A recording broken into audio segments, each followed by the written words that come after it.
ಸಂಪರ್ಕದಲ್ಲಿ ಜಾಯಿನ್ ಆಗ್ತಾ ಇದ್ದಾರೆ ದೀಪ್ತಿ. ನಾಳೆ ಒಂದು ದಿನದ ಮಟ್ಟಿಗೆ ರಿಲ್ಯಾಕ್ಸೇಷನ್ ಅಂತ ಅನ್ಕೊಳ್ಳೋದಾ ಅಥವಾ ಒಂದು ದಿನದ ನಂತರದಲ್ಲಿ ಮತ್ತೆ ರಾಜ್ಯ ಸರ್ಕಾರ ಏನಾದರೂ ಕರೆದು ಮಾತುಕತೆ ಸಂಧಾನ ನಡೆಸುವಂತ ಸಾಧ್ಯತೆ ಇದೆಯಾ? ಏನಾಗಬಹುದು ಈ ಮುಷ್ಕರದ ಭವಿಷ್ಯ? ಡೀಟೇಲ್ಸ್ ಅನ್ನ ಕೊಡೋದಾದ್ರೆ ದೀಪ್ತಿ.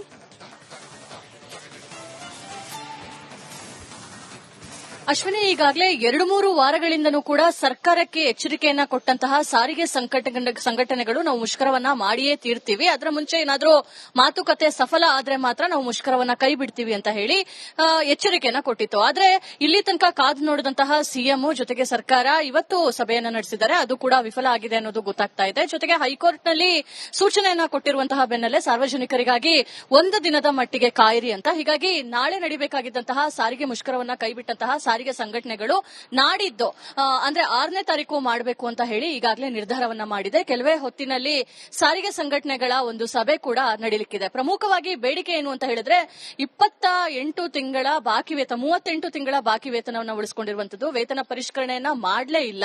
ಸೊ ಅದನ್ನ 25% ಮಾಡಬೇಕು. ಇದು ಎರಡನ್ನ ಮಾಡಲಿಲ್ಲ ಮುಖ್ಯವಾಗಿ ಅಂತ ಹೇಳಿದ್ರೆ ನಾವು ಮುಷ್ಕರವನ್ನ ಕೈ ಬಿಡೋದಿಲ್ಲ, ಮುಷ್ಕರವನ್ನ ಮಾಡಿಯೇ ತೀರ್ತೀವಿ ಅಂತ ಹೇಳಿ ಈ ಒಂದು ವಿಚಾರವನ್ನ ಮುಂದಿಟ್ಕೊಂಡು ಮುಷ್ಕರಕ್ಕೆ ಕರೆ ಕೊಟ್ಟಿದ್ದಾರೆ. ಹೀಗಾಗಿ ಒಂದು ದಿನ ಕಾದ್ ನೋಡ್ತಾರೆ. ನಾಳೆ ಕೂಡ ಸರ್ಕಾರದ ವತಿಯಿಂದ ಸಾರಿಗೆ ಮುಖಂಡರ ಜೊತೆ ಸಭೆಯನ್ನ ಕರೆದು ಅವರನ್ನ ಮನವೊಲಿಸುವಂತಹ ಪ್ರಯತ್ನಗಳು ಆಗುತ್ತೆ. ಒಂದು ವೇಳೆ ಮನವೊಲಿಸುವಂತಹ ಪ್ರಯತ್ನ ಆಗ್ಲಿಲ್ಲ ಅಂತ ಹೇಳಿದ್ರೆ ಮುಷ್ಕರ ಮಾಡುವುದಂತೂ ನಾವು ಮಾಡಿಯೇ ಮಾಡ್ತೀವಿ, ಅದು ಫಿಕ್ಸ್ ಅನ್ನೋ ರೀತಿಯಲ್ಲಿ ಹೇಳಿದ್ದಾರೆ.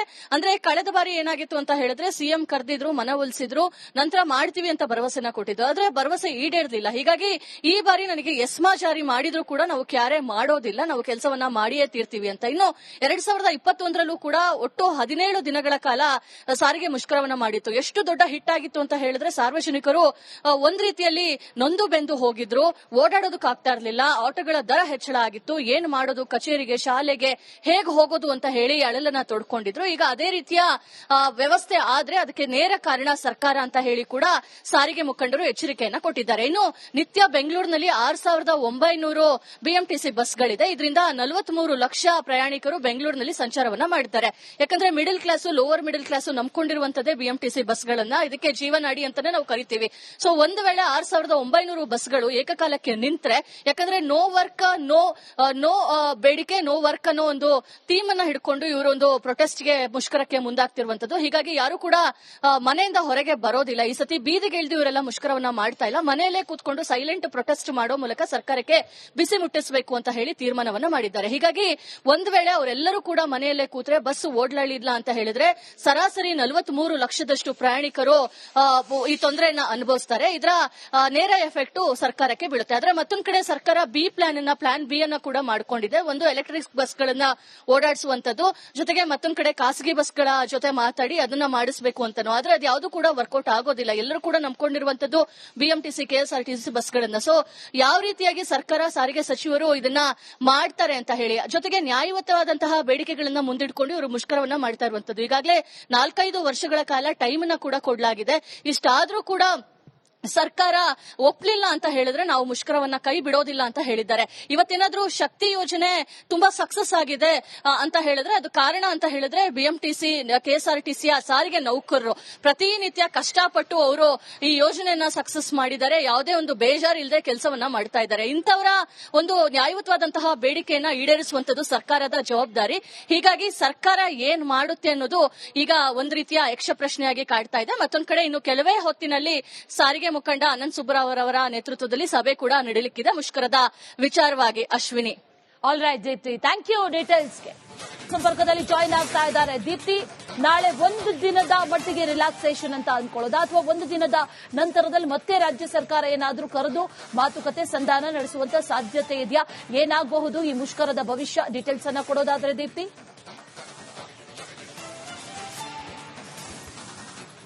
ಅಶ್ವಿನಿ, ಈಗಾಗಲೇ 2-3 ವಾರಗಳಿಂದನೂ ಕೂಡ ಸರ್ಕಾರಕ್ಕೆ ಎಚ್ಚರಿಕೆಯನ್ನ ಕೊಟ್ಟಂತಹ ಸಾರಿಗೆ ಸಂಘಟನೆಗಳು ನಾವು ಮುಷ್ಕರವನ್ನ ಮಾಡಿಯೇ ತೀರ್ತೀವಿ, ಅದರ ಮುಂಚೆ ಏನಾದರೂ ಮಾತುಕತೆ ಸಫಲ ಆದ್ರೆ ಮಾತ್ರ ನಾವು ಮುಷ್ಕರವನ್ನ ಕೈ ಬಿಡ್ತೀವಿ ಅಂತ ಹೇಳಿ ಎಚ್ಚರಿಕೆಯನ್ನ ಕೊಟ್ಟಿತ್ತು. ಆದ್ರೆ ಇಲ್ಲಿ ತನಕ ಕಾದು ನೋಡಿದಂತಹ ಸಿಎಂ ಜೊತೆಗೆ ಸರ್ಕಾರ ಇವತ್ತು ಸಭೆಯನ್ನ ನಡೆಸಿದ್ದಾರೆ, ಅದು ಕೂಡ ವಿಫಲ ಆಗಿದೆ ಅನ್ನೋದು ಗೊತ್ತಾಗ್ತಾ ಇದೆ. ಜೊತೆಗೆ ಹೈಕೋರ್ಟ್ನಲ್ಲಿ ಸೂಚನೆಯನ್ನ ಕೊಟ್ಟಿರುವಂತಹ ಬೆನ್ನಲ್ಲೇ ಸಾರ್ವಜನಿಕರಿಗಾಗಿ ಒಂದು ದಿನದ ಮಟ್ಟಿಗೆ ಕಾಯಿರಿ ಅಂತ. ಹೀಗಾಗಿ ನಾಳೆ ನಡೀಬೇಕಾಗಿದ್ದಂತಹ ಸಾರಿಗೆ ಮುಷ್ಕರವನ್ನ ಕೈಬಿಟ್ಟಂತಹ ಸಾರಿಗೆ ಸಂಘಟನೆಗಳು ನಾಡಿದ್ದು ಅಂದ್ರೆ 6ನೇ ತಾರೀಕು ಮಾಡಬೇಕು ಅಂತ ಹೇಳಿ ಈಗಾಗಲೇ ನಿರ್ಧಾರವನ್ನ ಮಾಡಿದೆ. ಕೆಲವೇ ಹೊತ್ತಿನಲ್ಲಿ ಸಾರಿಗೆ ಸಂಘಟನೆಗಳ ಒಂದು ಸಭೆ ಕೂಡ ನಡೆಯಲಿಕ್ಕಿದೆ. ಪ್ರಮುಖವಾಗಿ ಬೇಡಿಕೆ ಏನು ಅಂತ ಹೇಳಿದ್ರೆ 28 ತಿಂಗಳ ಬಾಕಿ ವೇತನ 38 ತಿಂಗಳ ಬಾಕಿ ವೇತನವನ್ನು ಉಳಿಸಿಕೊಂಡಿರುವಂತದ್ದು, ವೇತನ ಪರಿಷ್ಕರಣೆಯನ್ನ ಮಾಡಲೇ ಇಲ್ಲ. ಸೊ ಅದನ್ನ 25% ಮಾಡಬೇಕು. ಇದು ಎರಡನ್ನ ಮಾಡಲಿಲ್ಲ ಮುಖ್ಯವಾಗಿ ಅಂತ ಹೇಳಿದ್ರೆ ನಾವು ಮುಷ್ಕರವನ್ನ ಕೈ ಬಿಡೋದಿಲ್ಲ, ಮುಷ್ಕರವನ್ನ ಮಾಡಿಯೇ ತೀರ್ತೀವಿ ಅಂತ ಹೇಳಿ ಈ ಒಂದು ವಿಚಾರವನ್ನ ಮುಂದಿಟ್ಕೊಂಡು ಮುಷ್ಕರಕ್ಕೆ ಕರೆ ಕೊಟ್ಟಿದ್ದಾರೆ. ಹೀಗಾಗಿ ಒಂದು ದಿನ ಕಾದ್ ನೋಡ್ತಾರೆ. ನಾಳೆ ಕೂಡ ಸರ್ಕಾರದ ವತಿಯಿಂದ ಸಾರಿಗೆ ಮುಖಂಡರ ಜೊತೆ ಸಭೆಯನ್ನ ಕರೆದು ಅವರನ್ನ ಮನವೊಲಿಸುವಂತಹ ಪ್ರಯತ್ನಗಳು ಆಗುತ್ತೆ. ಒಂದು ವೇಳೆ ಮನವೊಲಿಸುವಂತಹ ಪ್ರಯತ್ನ ಆಗ್ಲಿಲ್ಲ ಅಂತ ಹೇಳಿದ್ರೆ ಮುಷ್ಕರ ಮಾಡುವುದಂತೂ ನಾವು ಮಾಡಿಯೇ ಮಾಡ್ತೀವಿ, ಅದು ಫಿಕ್ಸ್ ಅನ್ನೋ ರೀತಿಯಲ್ಲಿ ಹೇಳಿದ್ದಾರೆ. ಅಂದ್ರೆ ಕಳೆದ ಬಾರಿ ಏನಾಗಿತ್ತು ಅಂತ ಹೇಳಿದ್ರೆ ಸಿಎಂ ಕರೆದಿದ್ರು, ಮನವೊಲಿಸಿದ್ರು, ನಂತರ ಮಾಡ್ತೀವಿ ಅಂತ ಭರವಸೆನ ಕೊಟ್ಟಿದ್ರು. ಆದ್ರೆ ಭರವಸೆ ಈಡೇರಲಿಲ್ಲ. ಹೀಗಾಗಿ ಈ ಬಾರಿ ನನಗೆ ಎಸ್ಮಾ ಜಾರಿ ಮಾಡಿದ್ರು ಕೂಡ ನಾವು ಕ್ಯಾರೆ ಮಾಡೋದಿಲ್ಲ, ನಾವು ಕೆಲಸವನ್ನ ಮಾಡಿಯೇ ತೀರ್ತೀವಿ ಅಂತ. ಇನ್ನು 2021ರಲ್ಲೂ ಕೂಡ ಒಟ್ಟು 17 ದಿನಗಳ ಕಾಲ ಸಾರಿಗೆ ಮುಷ್ಕರವನ್ನ ಮಾಡಿತ್ತು. ಎಷ್ಟು ದೊಡ್ಡ ಹಿಟ್ ಆಗಿತ್ತು ಅಂತ ಹೇಳಿದ್ರೆ ಸಾರ್ವಜನಿಕರು ಒಂದ್ ರೀತಿಯಲ್ಲಿ ನೊಂದು ಬೆಂದು ಹೋಗಿದ್ರು, ಓಡಾಡೋದಕ್ಕಾಗ್ತಾ ಇರಲಿಲ್ಲ, ಆಟೋಗಳ ದರ ಹೆಚ್ಚಳ ಆಗಿತ್ತು, ಏನ್ ಮಾಡೋದು, ಕಚೇರಿಗೆ ಶಾಲೆಗೆ ಹೇಗೆ ಹೋಗೋದು ಅಂತ ಹೇಳಿ ಅಳಲನ್ನ ತೊಡ್ಕೊಂಡಿದ್ರು. ಈಗ ಅದೇ ರೀತಿಯ ವ್ಯವಸ್ಥೆ ಆದ್ರೆ ಅದಕ್ಕೆ ನೇರ ಕಾರಣ ಸರ್ಕಾರ ಅಂತ ಹೇಳಿ ಕೂಡ ಸಾರಿಗೆ ಮುಖಂಡರು ಎಚ್ಚರಿಕೆಯನ್ನ ಕೊಟ್ಟಿದ್ದಾರೆ. ಇನ್ನು ನಿತ್ಯ ಬೆಂಗಳೂರಿನಲ್ಲಿ 6900 ಬಿಎಂಟಿಸಿ ಬಸ್ಗಳಿದೆ. ಇದರಿಂದ 43 ಲಕ್ಷ ಪ್ರಯಾಣಿಕರು ಬೆಂಗಳೂರಿನಲ್ಲಿ ಸಂಚಾರವನ್ನ ಮಾಡಿದ್ದಾರೆ. ಯಾಕಂದ್ರೆ middle class, lower middle class ನಂಬ್ಕೊಂಡಿರುವಂತದ್ದೇ ಬಿಎಂಟಿಸಿ ಬಸ್ಗಳನ್ನ, ಇದಕ್ಕೆ ಜೀವನಾಡಿ ಅಂತಾನೆ ನಾವು ಕರಿತೀವಿ. ಸೊ ಒಂದು ವೇಳೆ 6900 ಬಸ್ಗಳು ಏಕಕಾಲಕ್ಕೆ ನಿಂತ್ರೆ, ಯಾಕಂದ್ರೆ ನೋ ವರ್ಕ್ ನೋ ಬೇಡಿಕೆ ನೋ ವರ್ಕ್ ಅನ್ನೋ ಒಂದು ಥೀಮ್ ಅನ್ನ ಹಿಡ್ಕೊಂಡು ಇವರೊಂದು ಪ್ರೊಟೆಸ್ಟ್ಗೆ ಮುಷ್ಕರಕ್ಕೆ ಮುಂದಾಗ್ತಿರುವಂತದ್ದು. ಹೀಗಾಗಿ ಯಾರು ಕೂಡ ಮನೆಯಿಂದ ಹೊರಗೆ ಬರೋದಿಲ್ಲ. ಈ ಸತಿ ಬೀದಿಗೆ ಇಳಿದು ಇವರೆಲ್ಲ ಮುಷ್ಕರವನ್ನ ಮಾಡ್ತಾ ಇಲ್ಲ, ಮನೆಯಲ್ಲೇ ಕೂತ್ಕೊಂಡು ಸೈಲೆಂಟ್ ಪ್ರೊಟೆಸ್ಟ್ ಮಾಡೋ ಮೂಲಕ ಸರ್ಕಾರಕ್ಕೆ ಬಿಸಿ ಮುಟ್ಟಿಸಬೇಕು ಅಂತ ಹೇಳಿ ತೀರ್ಮಾನವನ್ನ ಮಾಡಿದ್ದಾರೆ. ಹೀಗಾಗಿ ಒಂದು ವೇಳೆ ಅವರೆಲ್ಲರೂ ಕೂಡ ಮನೆಯಲ್ಲೇ ಕೂತ್ರೆ ಬಸ್ ಓಡ್ಲಾಳಿಲ್ಲ ಅಂತ ಹೇಳಿದ್ರೆ ಸರಾಸರಿ 43 ಲಕ್ಷದಷ್ಟು ಪ್ರಯಾಣಿಕರು ಈ ತೊಂದರೆಯನ್ನ ಅನುಭವಿಸ್ತಾರೆ. ಇದರ ನೇರ ಎಫೆಕ್ಟ್ ಸರ್ಕಾರಕ್ಕೆ ಬೀಳುತ್ತೆ. ಆದ್ರೆ ಮತ್ತೊಂದು ಕಡೆ ಸರ್ಕಾರ ಪ್ಲಾನ್ ಬಿ ಅನ್ನ ಕೂಡ ಮಾಡ್ಕೊಂಡಿದೆ. ಒಂದು ಎಲೆಕ್ಟ್ರಿಕ್ ಬಸ್ಗಳನ್ನ ಓಡಾಡಿಸುವಂತದ್ದು, ಜೊತೆಗೆ ಮತ್ತೊಂದು ಕಡೆ ಖಾಸಗಿ ಬಸ್ಗಳ ಜೊತೆ ಮಾತಾಡಿ ಅದನ್ನ ಮಾಡಿಸಬೇಕು ಅಂತನೋ. ಆದ್ರೆ ಅದು ಯಾವುದು ಕೂಡ ವರ್ಕೌಟ್ ಆಗೋದಿಲ್ಲ. ಎಲ್ಲರೂ ಕೂಡ ನಂಬ್ಕೊಂಡಿರುವಂತದ್ದು ಬಿಎಂಟಿಸಿ, ಕೆಎಸ್ಆರ್ಟಿಸಿ ಬಸ್ಗಳನ್ನ. ಸೊ ಯಾವ ರೀತಿಯಾಗಿ ಸರ್ಕಾರ, ಸಾರಿಗೆ ಸಚಿವರು ಇದನ್ನ ಮಾಡ್ತಾರೆ ಅಂತ ಹೇಳಿ, ಜೊತೆಗೆ ನ್ಯಾಯಯುತವಾದಂತಹ ಬೇಡಿಕೆಗಳನ್ನ ಮುಂದಿಟ್ಕೊಂಡು ಇವರು ಮುಷ್ಕರವನ್ನ ಮಾಡ್ತಾ ಇರುವಂತದ್ದು. ಈಗಾಗಲೇ 4-5 ವರ್ಷಗಳ ಕಾಲ ಟೈಮ್ ಅನ್ನ ಕೂಡ ಕೊಡಲಾಗಿದೆ. ಇಷ್ಟಾದ್ರೂ ಕೂಡ ಸರ್ಕಾರ ಒಪ್ಲಿಲ್ಲ ಅಂತ ಹೇಳಿದ್ರೆ ನಾವು ಮುಷ್ಕರವನ್ನ ಕೈ ಬಿಡೋದಿಲ್ಲ ಅಂತ ಹೇಳಿದ್ದಾರೆ. ಇವತ್ತೇನಾದ್ರೂ ಶಕ್ತಿ ಯೋಜನೆ ತುಂಬಾ ಸಕ್ಸಸ್ ಆಗಿದೆ ಅಂತ ಹೇಳಿದ್ರೆ ಅದು ಕಾರಣ ಅಂತ ಹೇಳಿದ್ರೆ ಬಿಎಂಟಿಸಿ, ಕೆಎಸ್ಆರ್ಟಿಸಿಯ ಸಾರಿಗೆ ನೌಕರರು ಪ್ರತಿನಿತ್ಯ ಕಷ್ಟಪಟ್ಟು ಅವರು ಈ ಯೋಜನೆಯನ್ನ ಸಕ್ಸಸ್ ಮಾಡಿದ್ದಾರೆ. ಯಾವುದೇ ಒಂದು ಬೇಜಾರು ಇಲ್ಲದೆ ಕೆಲಸವನ್ನ ಮಾಡ್ತಾ ಇದ್ದಾರೆ. ಇಂಥವರ ಒಂದು ನ್ಯಾಯಯುತವಾದಂತಹ ಬೇಡಿಕೆಯನ್ನ ಈಡೇರಿಸುವಂತದ್ದು ಸರ್ಕಾರದ ಜವಾಬ್ದಾರಿ.